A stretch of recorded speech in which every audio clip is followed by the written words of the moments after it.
The World Cup in Qatar has already failed. That might seem like a bit of an odd statement to make. After all, we normally reflect upon the legacy of a World Cup and its successes and failures from the host perspective after the tournament is finished, and sometimes years after it is finished, not weeks before it has even begun. But then again, this is no ordinary World Cup. Contrary to popular opinion, countries that host the World Cup don't actually make money. Certainly not as a direct result of hosting the tournament, but not even after taking every tangible external long-term factor into account. Hosting the World Cup is very expensive. South Africa spent $3.6 billion in 2010, Brazil spent $11.6 billion in 2014, and Russia spent a record-breaking $14.2 billion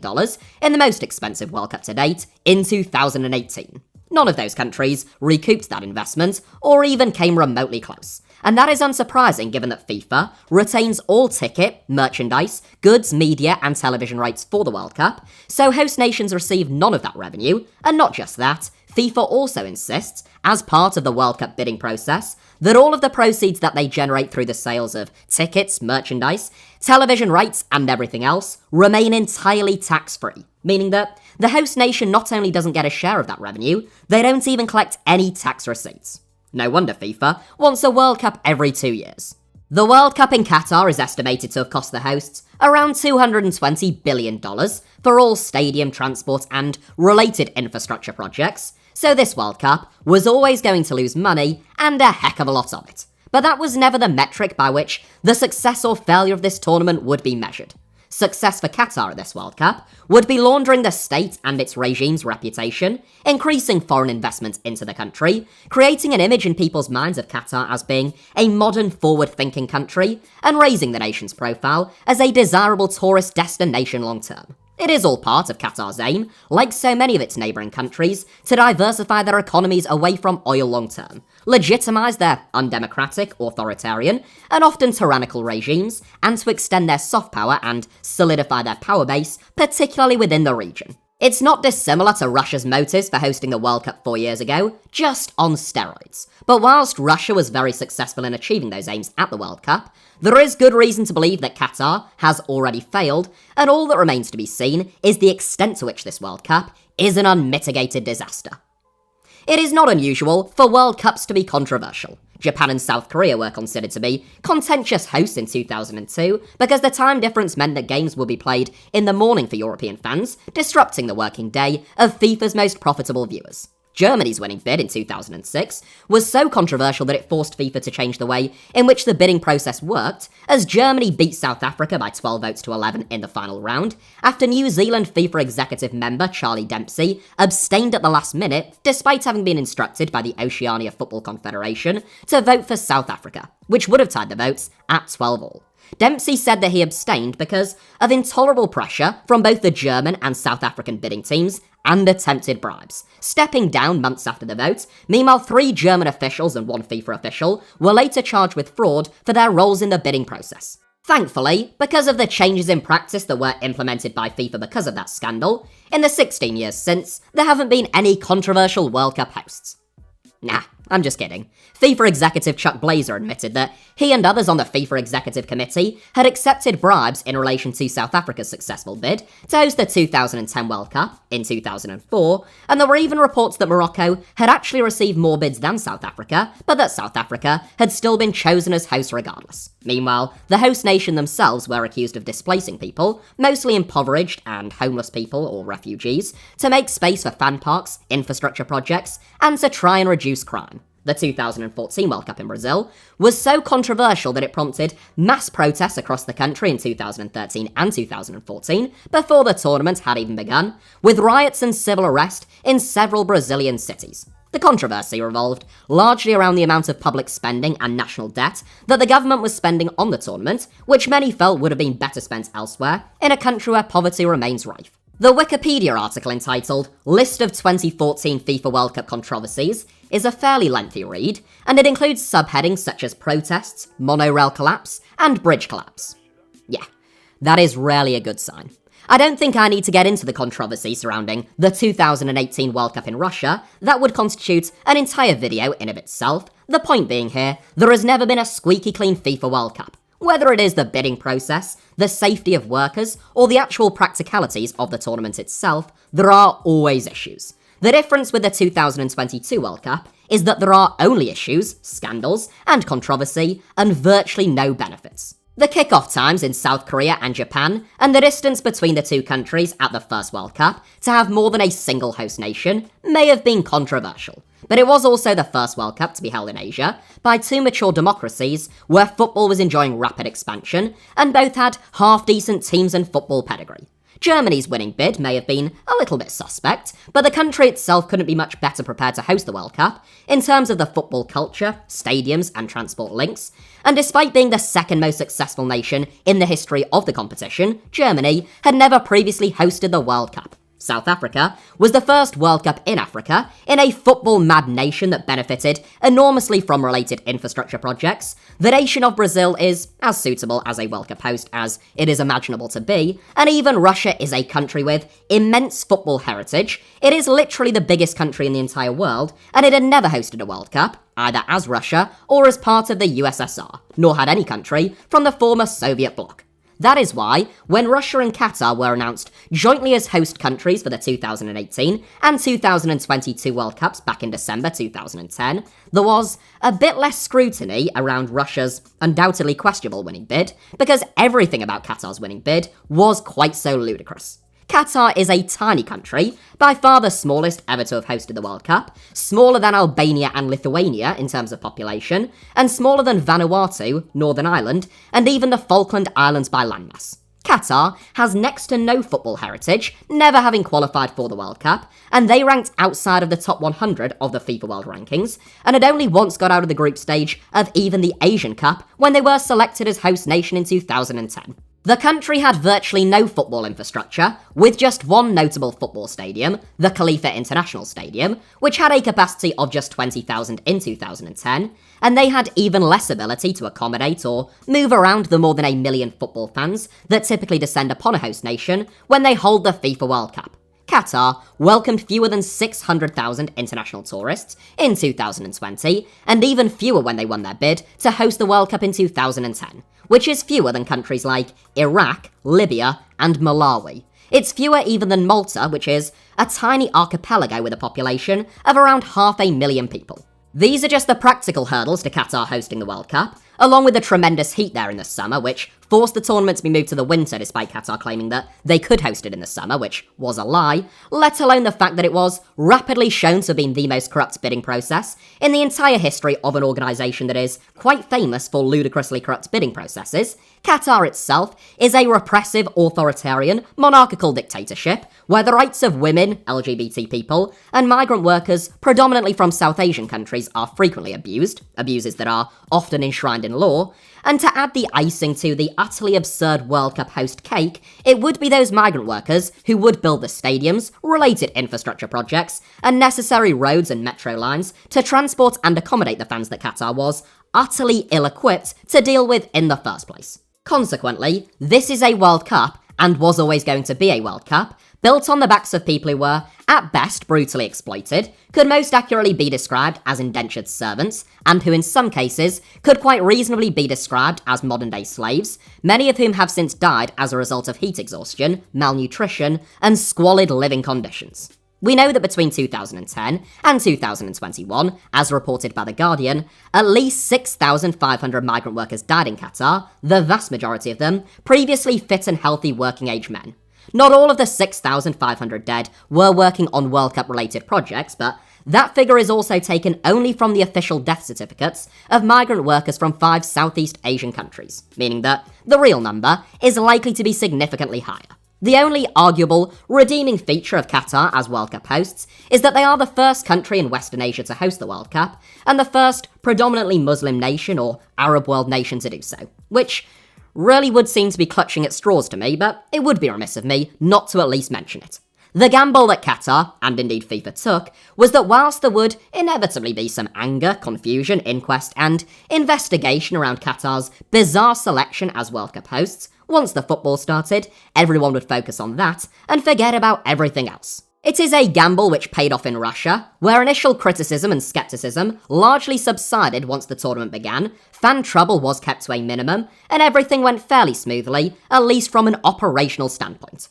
The World Cup was a major success story for Vladimir Putin in terms of legitimizing his regime, normalizing relations with businesses and other countries, and portraying Russia in a positive light, following plenty of criticism after the country's invasion of Crimea in 2014, mass protests between 2011 and 2013, increased crackdowns and disappearances of political opponents, and, at least from a UK perspective, also the poisoning of Sergei and Yulia Skripal just months before the tournament began. At the end of the 2018 World Cup, FIFA president Gianni Infantino declared, "This country, Russia, has changed," adding, "Everyone has discovered a beautiful country, a welcoming country, full of people who are keen to show to the world that what maybe is sometimes said is not what happens here." Vladimir Putin, meanwhile, claimed that he was, quote, "thrilled that our guests saw everything with their eyes, and that myths and prejudice collapsed." 4.5 years on, none of those claims have aged particularly well, with Russia having become a pariah among much of the international community,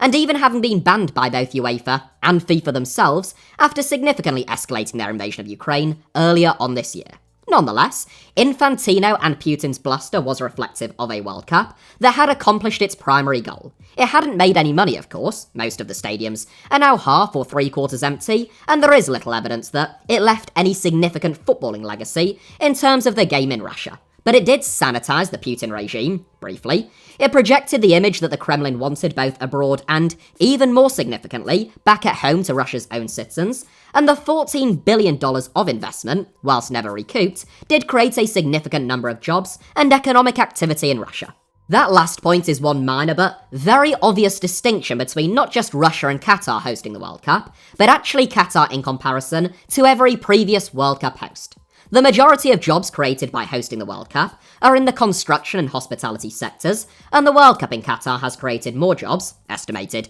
to be over 1.5 million, than any other World Cup. Unlike every other World Cup, though, most of those vacancies haven't been filled by domestic citizens, in this case Qataris, but rather they have been filled by extremely low-paid and, in some cases, entirely unpaid migrant workers. This is great as far as the Qatari state is concerned, in the sense that it is very cheap labour that almost all of the Gulf states rely on to actually build things or get anything done in those countries, but there is no direct increase in prosperity for the people of Qatar. Qatar's migrant workers are far too poor to participate in the wider economy. The country has a two-tiered economy that caters to two groups of people with very different income levels and social status, and most of the tiny amount of money that those migrant workers have made won't even remain in Qatar, since they will have been sending money back, if they have been able to generate any savings, to their families, and almost all of them will return to their countries of origin once those jobs no longer exist at the end of this World Cup. There will still be some construction projects and hospitality roles in Qatar after the World Cup, but clearly the number of both will be vastly diminished. That is just one conventional benefit of hosting a World Cup that Qatar won't experience. The biggest benefits, typically, are the infrastructure and transport networks that get built for the tournament and remain extremely beneficial to people after the World Cup ends, and the ability to project a certain image of your country to the rest of the world. The 2010 World Cup, in South Africa for example, opened a lot of people's eyes to the idea not just of South Africa, but the entire continent of Africa to a certain extent, as a tourist destination. They saw thriving, busy and energetic cities, beautiful landscapes, and welcoming people on their television screens. They might not have visited South Africa during the World Cup specifically, but the next time they were planning a trip somewhere, they might have thought of South Africa for the first time, and this is reflected in the country's tourism statistics. This was doubly useful in the case of a country like South Africa, that is often portrayed as being either poor, corrupt, or dangerous throughout much of the world,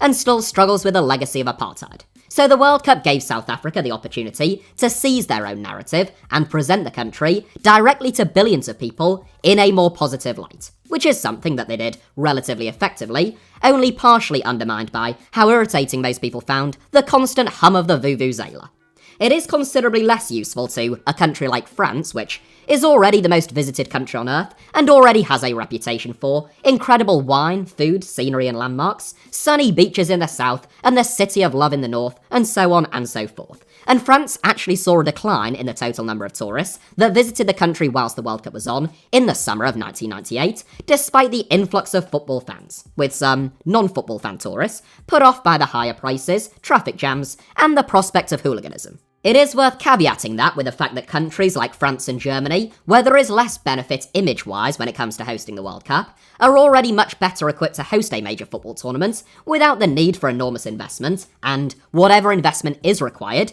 tends to be a much smaller percentage of their GDP than is the case with a poorer country like South Africa or Brazil. As for Qatar, increasing tourism as a result of hosting the World Cup is arguably more important to them than any previous World Cup host. As with fellow Gulf states like Saudi Arabia and the UAE, Qatar is nominally very wealthy. It is the 4th or 5th richest country in the world in terms of GDP per capita, but their economy is entirely dependent upon a single sector. Not only that, the sector in question, oil and gas, are finite resources, the extraction and burning of which, as these countries know better than almost anyone else, is predicted to make parts of the Middle East uninhabitable within the next couple of decades, and most likely the entire region within this century. There is an enormous economic, environmental, and indeed simply survival motive, therefore, for these countries to divest and halt fossil fuel exploration, but since they are entirely dependent upon fossil fuels to sustain their wealth, prosperity, and standard of living, they just keep on extracting, burning, and exporting. Gargantuan efforts have been made nonetheless, and billions of dollars spent, in the pursuit of diversifying the economies of countries like Qatar. Saudi Arabia's public investment fund, which recently acquired an 80% stake in Newcastle United, has a reported $620 billion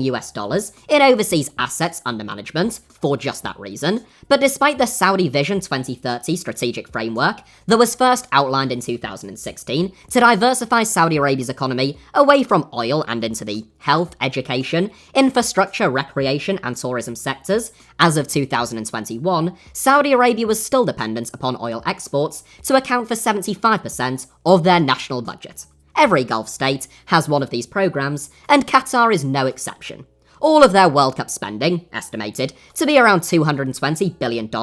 comes under the banner of the Qatar National Vision 2030 project, first outlined in October 2008, and Qatar claims that only the $6.5 billion spent specifically on the World Cup stadiums has actually been added to that budget as a result of the country hosting the World Cup, and that the rest has merely been accelerated and would have happened regardless as part of their National Vision 2030 project. The most successful of these diversification projects has come in the United Arab Emirates, and specifically in the city of Dubai, which is now a major economic hub and tourist destination. Saudi Arabia, Kuwait, Bahrain, and other countries in the Persian Gulf have been considerably less successful, and there is little reason to believe, at least at this stage, that Qatar's lofty aims when it comes to tourism are likely to prove to be a hit. Qatar is extremely expensive in terms of both food and accommodation, the country is very conservative, and local law enforcement are known to be pretty strict when it comes to dress, alcohol consumption,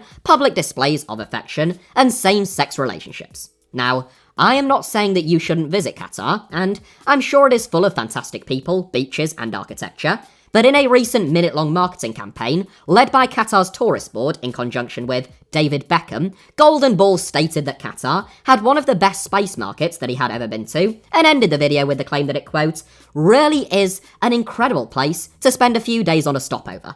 If the very best thing that you can find to say about visiting an entire country in a solitary minute is essentially, if you're looking to refuel en route to somewhere more interesting, you can pick up some half-decent paprika whilst you wait, you're probably not off to a winner. Not only am I skeptical about the long-term benefits that Qatar is likely to gain as a result of hosting the World Cup, even during the World Cup, there are likely to be far fewer tourists than usual. Demand for tickets was so low that even tickets for the England games weren't immediately snapped up, and England fans travel unlike the supporters of almost any other national team. At the time of this recording, you can still buy tickets for several World Cup games, and you can even buy hospitality tickets for the final. Fans have been put off visiting Qatar for a number of reasons, some of them practical, and some of them moral. The country's vast array of human rights abuses and the disgraceful treatment of migrant workers has not been swept under the rug in the way that both FIFA and Qatar hoped that they would. Both generally and for tourism purposes, Qatar has unequivocally failed to launder the country and its authorities' reputations.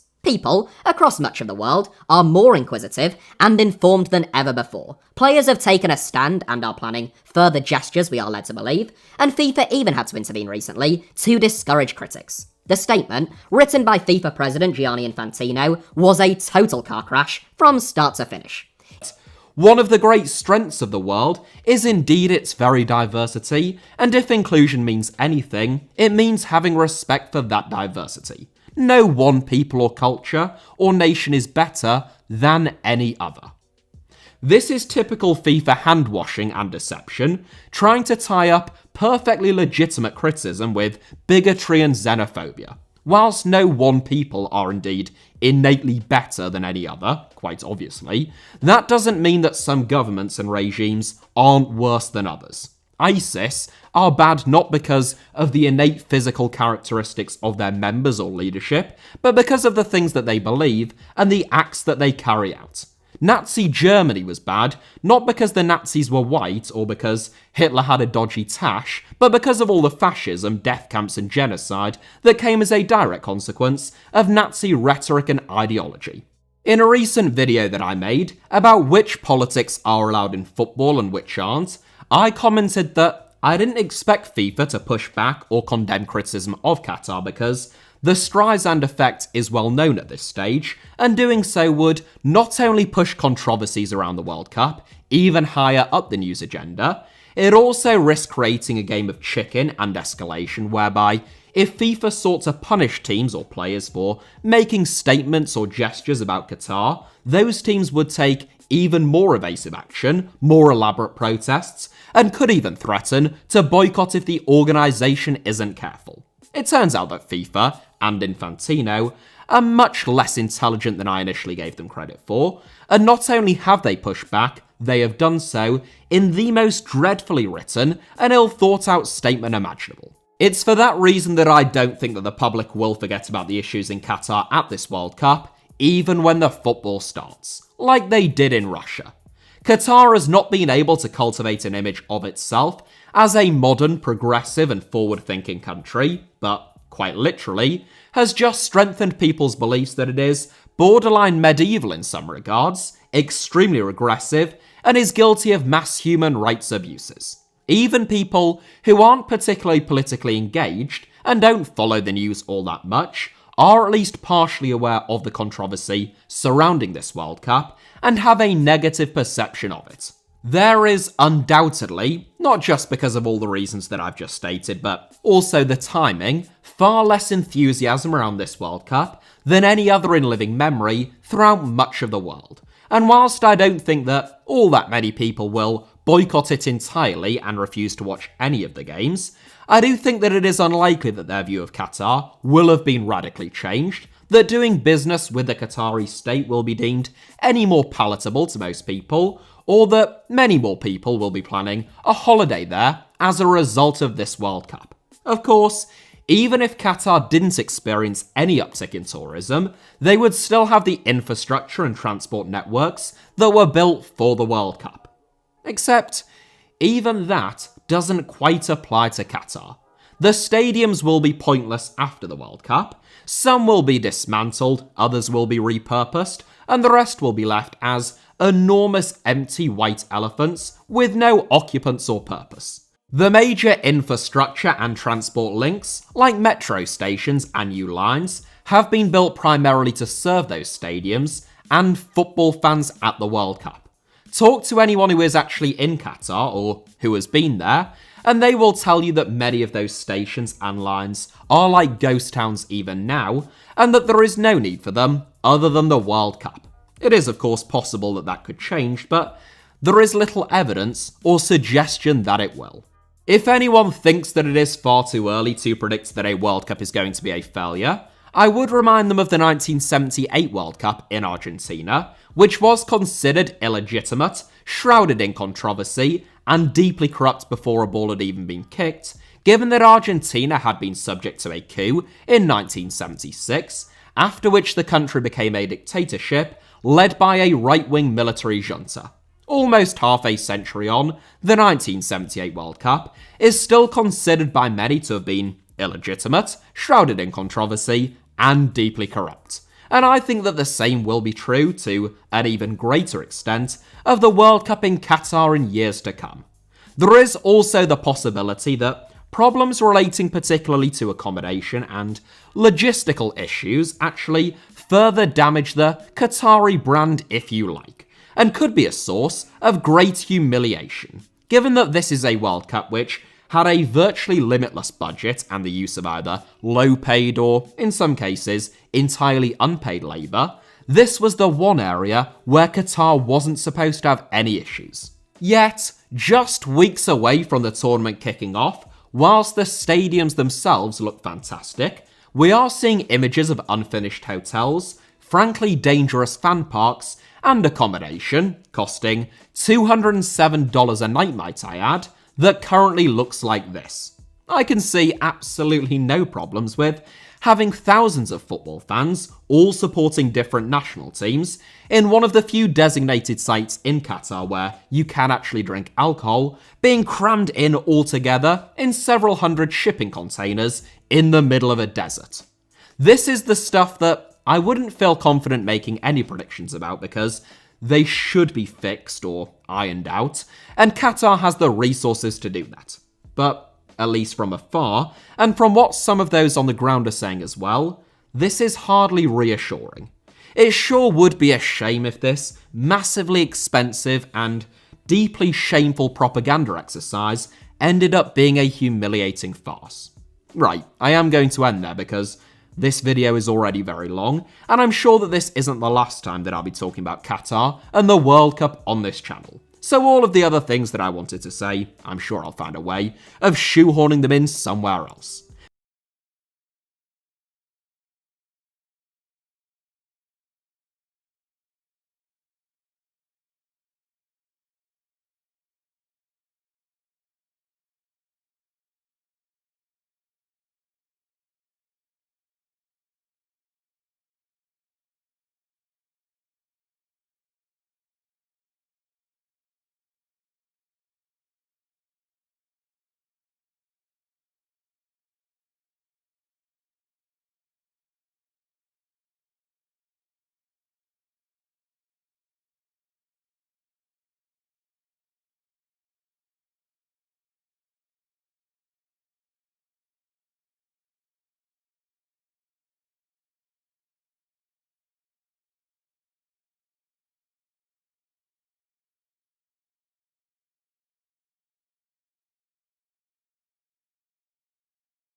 Subscribe.